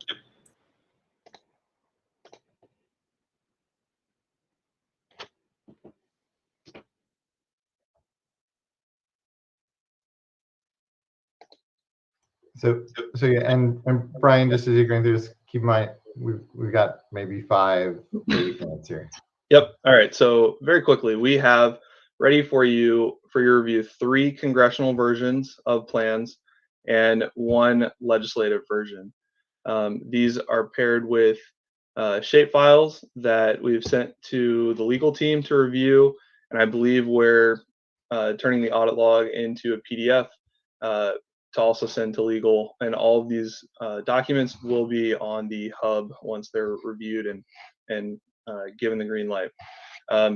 When each of you sign in to the redistricting system and go to that draft map development group where all the commissioners have been added, you'll see the CD 1.0 and 1.1, which were presented last time. You'll also see the legislative 1.0. The legislative 1.0 and the CD 1.1 were the approved ones on October 5th.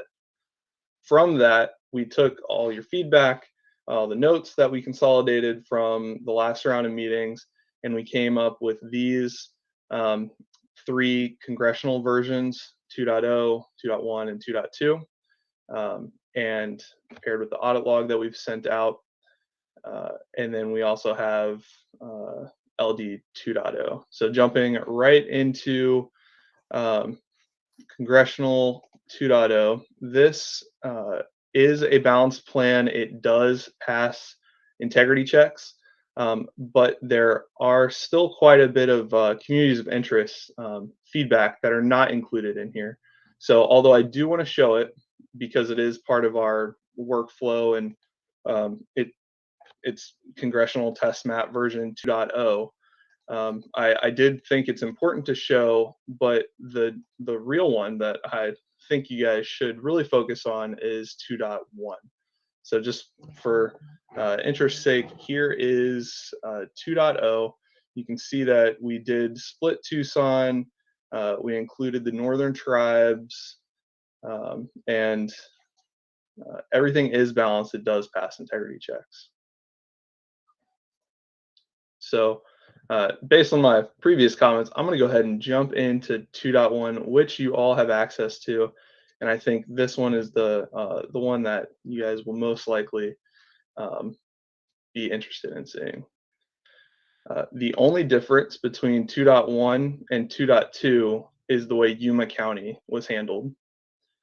In 2.1, it is split. In 2.2, Yuma County is handled as the entire county is in District 7.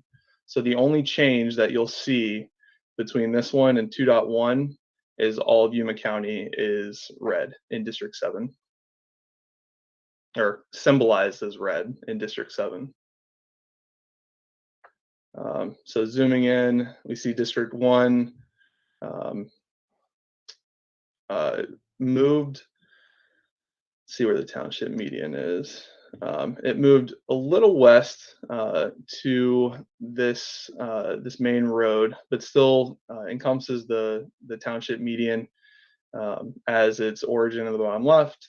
And you can see it moves up. You can see that District 3 and 4 kind of shifted places in regards to the township median. And you have, Mesa split up, Scottsdale included in one.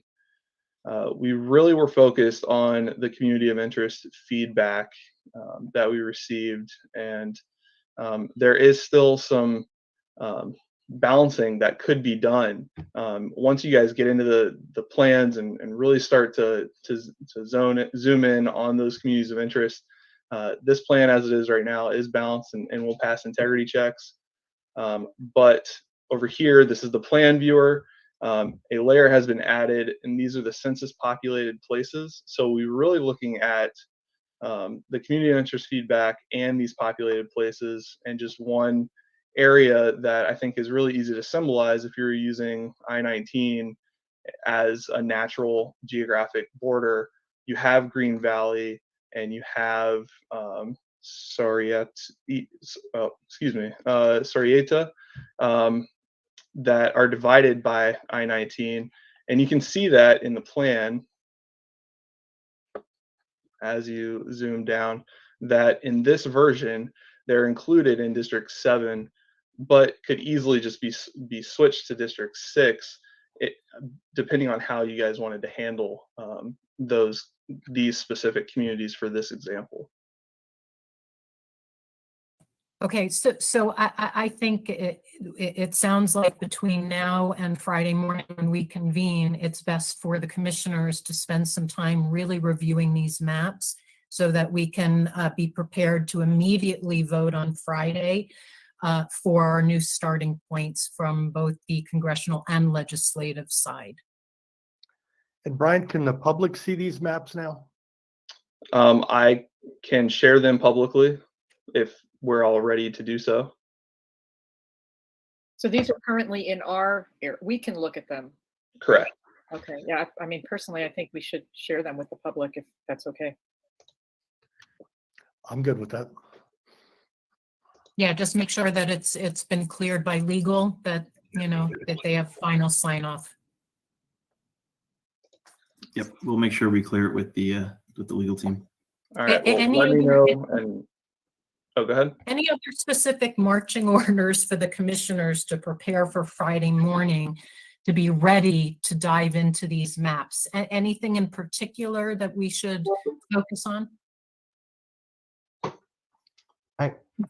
This is Doug. I would flag the one area, Brian, let me know if I mistake this, but the one area on the legislative map that we all really struggled with was the issue of the northeastern district with the tribal reservations in it. As we got those reservations in, it came up just short population wise. So we really wrestled with, do we take, between D6 and D7, do we then have to go into Prescott, crossing that line? Do we go down to Graham and Greenlee, which the commission had talked about trying not to do that? And so you'll see we ended up going down into Mammoth and the eastern Pinal area to get that final population. But that's probably the big issue. And then there's lots of little questions, as Brian was showing you, where clearly the map is an in-progress map and has, we look forward to your direction and the community feedback on how to make it better. But for that, how do you get that last bit of population that District 6 and 7 need was a big issue on the outside. You know, you just asked something that may be very helpful. Are there like the next 10 questions you have from the commissioners? And if so, could you email that to us, you know, today, tomorrow, so we can come on Friday with those specific questions in mind and we can do a little preparation? Sure. Okay. Thank you. Oh, last question. So the polarization, is that report actually finished? Will it be, you know, officially finished in time for our deliberation on Friday? Or what's the status on that, please? Yes, so we have all the conclusions. You know, that was kind of what Dr. Hanley was presenting today, and kind of how we implement it for mapping. The slides you've seen will be turned into a written report with a little background and a little more information about kind of where the data was clear and where it isn't. To be honest, we just finished getting all those tables together yesterday and have not had a chance to talk about when it'll be put into a written report form. But yes, there will be a formal report submitted. It won't contain any more kind of practical guidance for mapping than you already have. Okay. Excellent. And then what's clear is that we have all the data, so it doesn't interfere in any kind of way with, you know, the authenticity of the data we're working with to do the mapping. And that's really what's critically important. So thank you. Any last really important words before we try to wrap this meeting up? No, I think just view this as the next step in an evolving map. And so we look forward to the public's input and then ultimately to your direction on this. A very important reminder again to the public, even with these iterations, these are, you know, it's a brainstorming process. And so, you know, give us time and don't jump to conclusions. Okay, Yep, thank you. we'll see you on Friday. Yes, well, we look forward to seeing you on Friday. Thank you so much for working overtime and then some in order to get with this, you know, expedited schedule of ours. But it's looking good. We're on pace, so we're very optimistic. All right, staff, agenda item number 6. Is there anything that you want to quickly address? Sure. If members of the public still have locations that they're interested in us visiting during our 30-day tour, if they could make sure to send it in within the next 48 hours or by the end of the week as we continue to plan that out. And then, Lori, did you have an update on public records? We are just currently working to fulfill all of the public records requests. If you have more specific questions, we can move into e-session at that time. And I think that's all I had on public records. Okay, but the migration has happened and the processing is ongoing and things, it sounds like the process has really become more expedited. Is that correct? That's correct. So we're at the last part of it now. We expect to be fully moved over to Microsoft soon, and we'll let the commissioners know as soon as that happens so that we can get everybody set up on their computers. Okay, excellent. And sorry that we're having to cut some of this conversation short. We'll, you know, with future agenda items. Let's move. If there's nothing else, we're going to jump to agenda item number 8, which is discussion of future agenda item requests. I know, you know, this is a short business meeting. It's telling me that we need a little more time next time. I know we'll be deliberating, but we'll make sure that we save time, you know, in the meetings to do whatever business that needs to come up. So please let staff know if there are specific future agenda items that you'd like to be considered. And, you know, I think particularly the third round, the discussion of our locations and methods of gaining feedback from the public after the draft maps are out, I think that's going to be a really important discussion. Anything anybody want to, you know, share just immediately with future agenda items? Do we have a sense of calendar on third round of meetings with the public?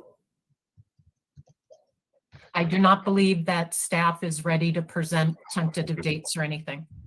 But let's calendar that for a future agenda item to really get into some of that specifics and focus on dates and methods. Okay, so with that, agenda item number 9, announcements. I look forward to seeing as many in the public who'd like to attend, but all of our team and colleague on October 15th, Friday. We're going to start at 8:30. I have a speaking engagement at 8.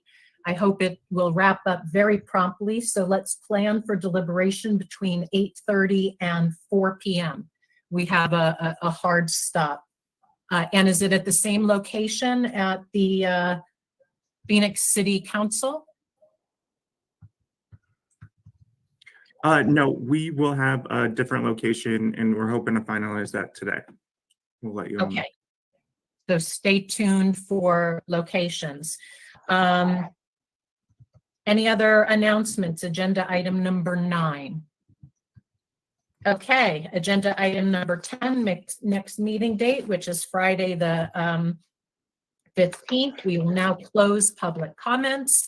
Please note, members of the commission may not discuss items that are not specifically identified on the agenda. Therefore, pursuant to ARS 38-431.01H, action taken as a result of public comment will be limited to directing staff to study the matter, responding to any criticism, or scheduling the matter for further consideration and decision at a later date. With that, we move to agenda item 12, adjournment. I'll entertain a motion to adjourn. Still moved. Mr. York. Vice Chair Watchman seconds. Okay, Vice Chair Watchman, Aye. Commissioner Meal, Aye. Commissioner Lerner, Aye. Commissioner York. Aye. And by the way, for the minutes, please note that Commissioner York joined the meeting at 9:18. Commissioner Newberg is an aye to adjourn. With that, we look forward to seeing you Friday at 8:30. Thank you, everybody, for your partnership. Bye-bye. Thank you, everybody. Erica. So long. Eric.